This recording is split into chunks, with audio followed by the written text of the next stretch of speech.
Madam నేను రోజు beetroot పాంగ్రానైట్ juice తాగుతున్నా, నా బ్లడ్ అస్సలు ఇంప్రూవ్ అవ్వట్లేదు. యాక్చువల్ గా ఇది చాలా మిస్నోమర్ అమ్మా. అందరూ కూడా బ్లడ్ తక్కువ ఉంటే daily beetroot, carrot, pomegranate juice తాగితే బ్లడ్ ఇంప్రూవ్ అయిపోతుంది అనుకుంటారు. అవి చాలా పూర్ సోర్సెస్ ఆఫ్ ఐరన్. అందులో ఉన్న న్యాచురల్ పిగ్మెంట్ వల్ల ఆ కలర్ అనేది ఉంటుంది. యాక్చువల్ గా 100 గ్రామ్స్ ఆఫ్ బీట్రూట్ లో 0.8 మిల్లీగ్రామ్స్ అండ్ పోమోగ్రానైట్ లో 0.3 మిల్లీగ్రామ్స్ ఐరన్ మాత్రమే ఉంటుంది. ఆడవాళ్ళకి డైలీ 18 మిల్లీగ్రామ్స్, మీరు కనుక ప్రెగ్నెంట్ అయితే డైలీ 27 మిల్లీగ్రామ్స్ వరకు ఐరన్ రిక్వైర్మెంట్ అనేది ఉంటుంది. మీరు ఈ బీట్రూట్ పోమోగ్రానైట్ తోనే ఈ రిక్వైర్మెంట్స్ రీచ్ అవ్వాలి అనుకుంటే కనుక మీరు డైలీ 2 కిలో బీట్రూట్, ఒక 6 పోమోగ్రానైట్ల వరకు తీసుకోవాలి. మీరు అలా తీసుకోలేరు కాబట్టి రియల్ ఐరన్ రిచ్ ఫుడ్స్ ఏంటనేవి చెప్తాను.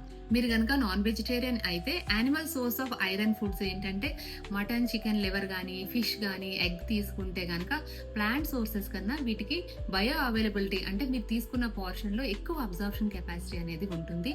Plant sources of iron rich food ఏంటంటే వీక్లీ 2 to 3 టైమ్స్ మునగాకు కానీ, స్పినాచ్, పాలక్ కానీ, మెంతికూర లాంటివి తీసుకోవచ్చు.